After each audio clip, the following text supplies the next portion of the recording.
Привет, друзья! Сегодня будем готовить очень интересный и вкусный пирог болгарской кухни. И если вам понравится рецепт, то обязательно ставьте лайки и подписывайтесь на наш канал.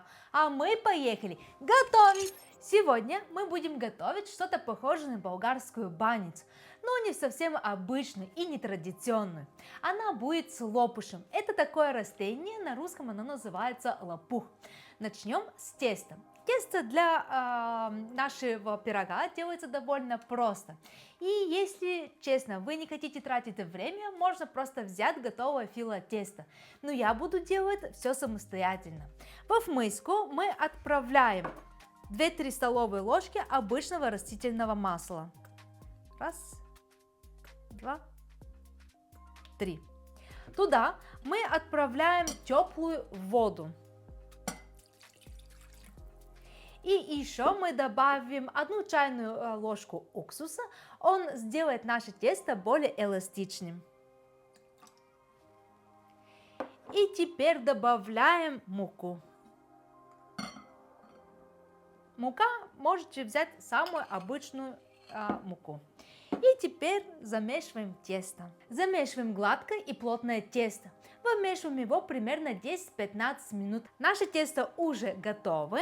И теперь нам нужно его запечатать в пищевой пленке или в пакетике.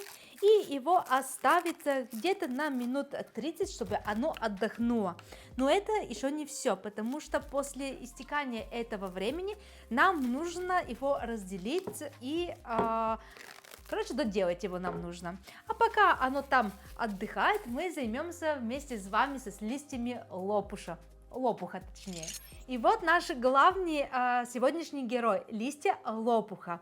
Если кто-то не видел, вот они собственно. И теперь нам нужно удалить вот эту толстую центральную часть, жилку, потому что она жесткая и она будет давать неприятную текстуру в нашего пирога.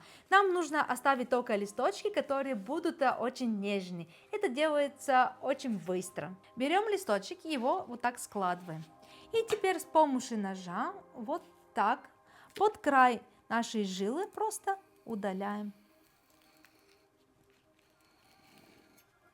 Все. Наши листочки готовы. Если там чуть-чуть остается, это не проблема. Главное, что вот эта толстая часть мы убрали.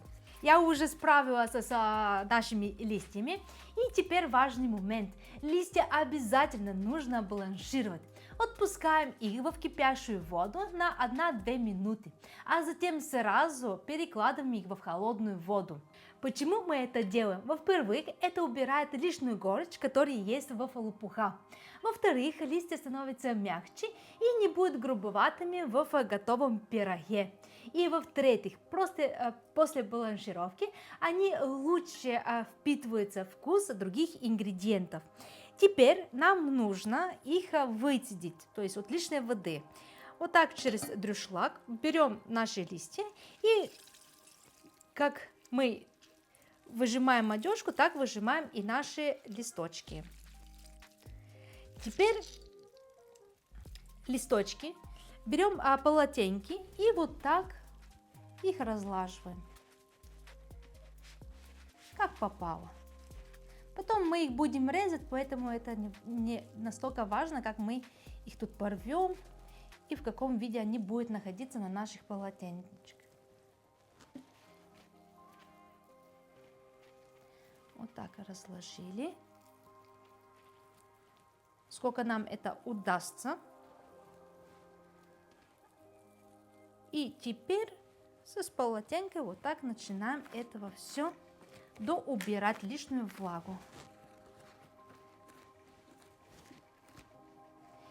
И теперь, когда они уже будут после полотенков, мы их оставим чуть-чуть, где-то 5-10 минут, чтобы они так постояли. И мы продолжим с нашей начинкой. Я взяла перья зеленого лука. Добавляем соль по вкусу. Листья лопуха нарезаем хаотично и отправляем в миску. Туда же разбиваем несколько яиц и очень хорошо все перемешиваем до однородной консистенции. У нас начинка уже готова, и тесто тоже отдохнуло за это время, пока мы приготовляли нашу начинку. Теперь нам нужно достать тесто от нашей пленочки, его разрезать на несколько частей. Я буду его разрезать на 2 части. Вот так разрезали. Сделали колобочек. Вот такой. Кстати, сейчас тесто похоже как пластилин. Потом вот так его прижмякали сверху. И то же самое делаем с наш второй колобочек. И тоже вот так сверху прижмякали. Теперь нам нужна формочка, и отправляем довольно большое количество олии. Ложим один кусочек теста и наш второй кусочек теста. Сверху тоже олии. И теперь оставляем наше тесто где-то на минут 20. Периодически мы его будем приворачивать, ну скажем, каждые 5-10 минут. Разворачиваем и потом уже будем заниматься с приготовлением нашего тестофила. Ребята, наше тесто уже отдохнуло, и теперь мы будем раскатывать наши коржи наше тесто в такой большой пласт. Обязательно мы смазываем наш стол с маслом. И теперь самая сложная, скажем так, и самая ответственная часть нашего рецепта. Берем кусочек теста и вот так сначала очень легко, вот так просто с руками его пытаемся помассажировать и увеличить в объемах. Аккуратненько вот так начинаем этого все растягивать. Вы должны чувствовать все время, что у вас руки как бы в олии, и что олии достаточно большое количество. Поддеваем тесто снизу пальцами и постепенно вытягиваем. Там, где тесто более плотное, аккуратно растягиваем именно эти участки, распределяя толщину. Делайте это медленно, без резких движений. Фило очень нежное. Если вдруг тесто где-то порвется, это совсем не проблема. В дальнейшем мы будем сворачивать его рулетом, и все небольшие разрывы просто скроются в слоях. На растянутое фило теста выкладываем немного начинки, распределяя ее до середины. Сверху добавляем немного соленой брынзы. Затем накрываем начинку части теста и начинаем аккуратно сворачивать все в рулет. Готовый рулет выкладываем на пергамент и формируем пирог. Закручиваем его как улиточку.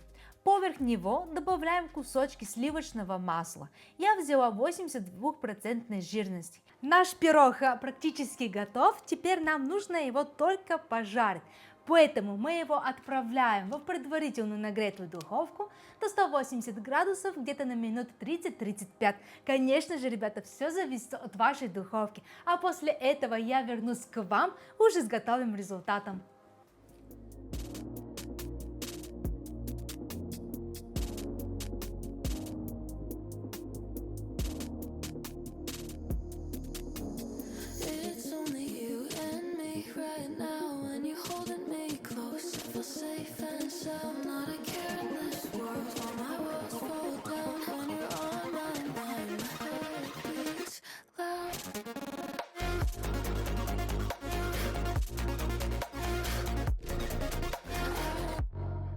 Ребята, наш пирог с лопуша наконец-то готов.